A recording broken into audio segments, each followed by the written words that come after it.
Fala pessoal, tudo bem com vocês? Bom, quando um paciente para, o nosso sucesso é quando ele volta. Quando ele volta, o que eu preciso fazer com ele? Então, é muito importante saber o que fazer com o paciente quando ele retorna da parada cardiorrespiratória. Olha, você já teve sucesso, reverteu o cara da parada cardiorrespiratória, você não pode fazer coisas simples de forma que esse paciente retome novamente a uma parada cardiorrespiratória. A gente tem que garantir que ele não vá ter uma recidiva da PCR. Portanto, acompanhe o vídeo, não deixe de curtir, compartilhar, se inscreva, leia nas descrições que eu vou colocar esses cuidados pós-parada aqui e siga a gente lá no Instagram.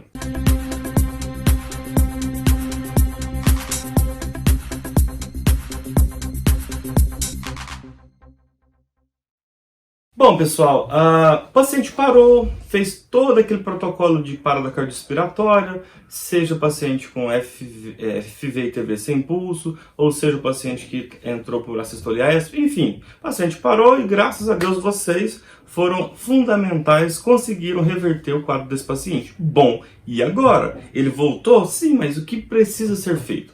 Vamos lá, tem muita coisa para ser feita. Eu sugiro que você anote ou depois você lê nas descrições. E eu vou tentar colocar aqui na tela, não sei se eu vou conseguir, tá bom?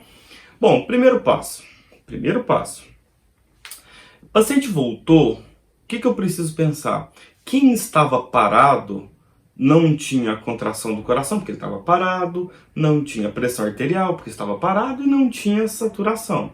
Então guarde muito bem essas palavras. Quem tem pressão, tem pulso, tem saturação. Quem está parado? Não tem pressão, não tem pulso e não tem saturação. Então se ele voltou, gente, ele voltou com isso tudo ruim. Saturação ruim, pressão ruim, pulso do cara, tá tudo ruim. Então você precisa melhorar. Como você melhora pressão arterial? Olha, vamos lá. Existem drogas que vai fazer vasoconstrição, existem volumes, então tudo isso neste momento é importante pensar. Mas fique tranquilo, nós já temos tudo pronto. Aliás, a American Heart Association ela já tem o protocolo de tudo isso e eu vou passar ele para vocês, tá bom? Primeira coisa, você pode fazer uma ressuscitação volêmica ou uma infusão de volume de 1 a 2 litros, ou seja, de 1000 a 2 ml de solução isotônica, o soro fisiológico, tá bom? Só que, além de você colocar esse volume, é interessante você pensar também em colocar uma droga que vai ajudar a diminuir o calibre para isso a pressão aumente, tá bom? Essa droga pode ser epinefrina, dopamina e noradrenalina. Você tem 3 opções, tá? No cuidado pós-parada, essas drogas todas elas são calculadas por peso e a referência dela é micrograma e não miligrama, tá bom? Então vamos lá, epinefrina de 0,1 a 0,5 micrograma por quilo, tá? Ou seja, é isso que você vai precisar saber. Vamos pensar, se seu paciente tem 70 quilos e você vai usar 0,5 micrograma, então na verdade você vai estar usando 35 microgramas para esse paciente. Se for dopamina, a dopamina é de 0,1 a 0,10 micrograma. Se for na adrenalina, de 0,1 a 0,10 também, tá bom? Então, essas drogas, fiquem tranquilos que geralmente vocês vão colocar ela numa solução e essa solução em bomba de infusão para fazer. Gente, vamos lá, me ajude. Mesmo que você fez 2 acessos calibrosos, tá? Nos membros superior, não tem problema neste momento essa droga vasoativa ser feita em membro periférico, lembrando que isso não é indicado. Mas o cara estava parado, o cara voltou, eu tô pouco me lixando para a flebite que ele possa ter. É melhor ele vivo com a flebite do que ele morto sem flebite, né? Enfim, então entenda, droga vasoativa não pode ser feita em membro periférico. Porém, neste caso, é uma situação emergencial e atípica. O cara parou, voltou, então não tem como garantir um acesso central e uma PIC, uma catéter central de inserção periférica, neste paciente logo após a parada cardiorrespiratória. Então tem que compreender essa questão. Mas o quanto antes, quanto possível, faz o acesso central, tá bom? O calibroso de preferência aí para a gente evitar esse tipo de problema, tudo bem? Bom, continuando, então você vai escolher uma dessas drogas vasoativas, lembrando que elas são feitas em bomba de infusão contínua, porque são drogas aí em ml por hora, então assim, mesmo que a gente fez aquele cálculo de micrograma por quilo, a questão é ml por hora. Então, quanto que você vai colocar na bomba de infusão? Não sei, você pode começar com 5, com 10 ml hora, mas qual vai ser seu parâmetro? Titular a pressão, principalmente a sistólica, num valor mínimo de 90. O paciente chegou com a pressão sistólica de 90, já está bom. Então, ou seja, começa a monitorar ali para ele ficar, sistolicamente falando, de 90 a 120, tá bom. Ou uma PAM, se ele tiver, acima de 65. Então, um dos dois já tá bom. Então, fique atento a não instalar a droga e some, tá? A paciente voltou, instalei a droga e esquece. Depois você vai ver o cara tá com crise hipertensiva. Por quê? Vasoconstrição, coloca no volume, claro, você vai ter uma hipertensão, tá bom? Vamos para o oxigênio. Se durante a parada cardiorrespiratória não teve uma via aérea avançada ou permanente, então neste momento é o momento dele ter uma via aérea permanente, com tubo endotraqueal, tá bom? E claro, fez a intubação, ou se ele já estava entubado, coloque capnografia em forma de onda. Eu preciso saber o quanto esse paciente tem agora de CO2. Lembrando que eu vou pegar como referência a gasometria, que é de 35 a 45. Então ele tem que estar mantendo uma CO2 constante de 35 a 45. Outra coisa importante, não hiperventile esse paciente. Quando você hiperventila muito, você joga muito CO2 fora. Quando você joga CO2 fora, diminui o CO2 na corrente sanguínea e aumenta o pH. Tá? Aumentando o pH, ele fica muito básico, alcalose. Não é isso que a gente quer, tá bom? Então tudo na medida, tá bom? Então capnografia em forma de onda, você vai colocar isso lá no monitor, tá bom? A ventilação mecânica controlada para ele, se esse paciente não tem nenhuma doença de base pulmonar, o controle vai ser aí uma PIP de 8, uma PEP de 8, né? Um FO2 aí dá para fazer um cálculozinho, mas pode entrar com 100%, depois faz o cálculo ali para manter 300 e vai organizando. Depois eu vou fazer esses cálculos com vocês. Frequência expiratória, vamos pensar em 10, 12 de frequência expiratória, tá? Vamos deixar esse paciente bem tranquilo, porque ele teve um estresse, né, durante a PCR, então o organismo dele se estressou, com certeza aumentou muito os níveis de CO2 na corrente sanguínea, então a gente tem que trabalhar aí moderado com a ventilação, tá bom? E uma relação em Zies aí de 1 para 2, enfim, aí a gente precisa de particularidades para fazer um ajuste melhor do ventilador mecânico, tudo bem?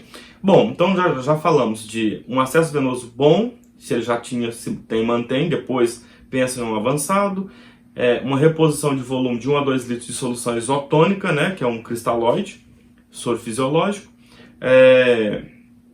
a droga vasoativa, nós já falamos que você tem 3 opções, lembrando que, independente do que você escolher, calcule de acordo com aproximadamente o peso do paciente, coloque em bomba de infusão e fique de olho na pressão do paciente, tá bom? Agora, vamos passar para a parte de exames, tá? A gente tem gasometria, né? Bem óbvio, né? A gasometria desse cara vai estar muito alterada, então eu preciso ver se tem alguma coisa descompensada, se está compensado, óleo pH, HCl3, PaO2, PCO2, excesso de base. Eu preciso saber de anion gap, de cloro, eu preciso de sódio. Eu preciso controlar a gasometria não só pensando na parte respiratória, mas como pensando na parte metabólica também. Tá? Eu tenho alguns vídeos, inclusive, que eu falo da parte respiratória e estou devendo ainda uma gasometria na parte metabólica que eu vou fazer para vocês em breve. Me cobrem, tá? Então, já gasometria. Se possível, se tiver condição, um raio-x, tá? Até porque durante as PCR pode ter fratura de costela, essa costela fraturada ela pode lesionar a pleura e causar aí o início de um pneumotórax. Então, um raio-x pega bem, mas não é necessário nesse momento, tá? O que mais?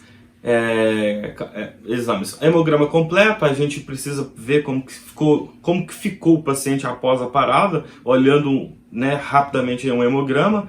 Claro que dependendo das intervenções aí, é só o médico poder intervir, principalmente na questão de antibiótico-terapia, ou anti-inflamatório, ou outros aí, ou reposição de alguma coisa aí que esteja faltando, tá bom? Uma coisa muito interessante com a CLS que a American Heart Association coloca a controle direcionado de temperatura. É manter o paciente numa temperatura corporal de 32 a 34 graus Celsius por pelo menos 24 horas. Existem estudos aí que falam que em recém-nascidos e neonatos aí tem ficado até 72 horas e com sucesso. Ainda não tem muito bem evidências sobre a questão de tempo e nem da forma que se faz, tá bom? Então resfriar, você pode também resfriar o paciente com solução fisiológica. Lembrando, lá atrás eu não falei de 1 a 2 litros de soro? Então, se for o protocolo da unidade que você trabalha, pega esse soro e já coloca, porque você está fazendo a ressuscitação volêmica e ao mesmo tempo reduzindo a temperatura. Claro, precisa manter essa temperatura de 32 a 34 ali no paciente aí. Por que essas condutas? Essas condutas, gente, ela visa a diminuir possíveis danos neurológicos, tá bom? Então, essa hipotermia terapêutica, que era conhecida antigamente, é justamente para a gente entender o que aconteceu e prever possíveis lesões neurológicas. A gente está pensando em quê? Em evitar sequelas, tá bom? Então, gente, após tudo isso, quando você pede lá um eletrocardiograma, verifica como que está o eletrocardiograma. Esse eletrocardiograma pode apresentar uma supra, uma infra do segmento ST, uma onda T alta, uma onda T invertida, uma onda Q negativa. Se esse paciente for positivo para infarto, fazer ICP, ou seja, fazer intervenção percutânea nesse paciente, já mandar ele para hemodinâmica. Se esse paciente for negativo para um infarto, encaminha ele direto então para a UTI, se ele já não estiver na UTI, para cuidados intensivos. Aí cuidar do paciente, entender as causas. Se um dos motivos da parada cardiorrespiratória dele, aliás, se o ritmo de parada for sistolia extra, você tem 5 Hs, 5 Ts, para durante a parada tentar fazer alguma coisa. Se não foi possível ser feito lá, mas o paciente voltou, é agora então o momento de tratar esse paciente com 5 Hs e 5 Ts. Enfim, não adianta fazer só isso que eu falei, você precisa agora entender o motivo, porque ninguém para à toa, para fazer agora as intervenções específicas, beleza? Bom, você é enfermeiro, você está numa equipe aí multiprofissional, então este conhecimento para você é muito bom, porque você vai ajudar muito bem toda a equipe, porque todo mundo precisa de ter o conhecimento igual para fazer um atendimento com excelência e com segurança para o paciente, beleza?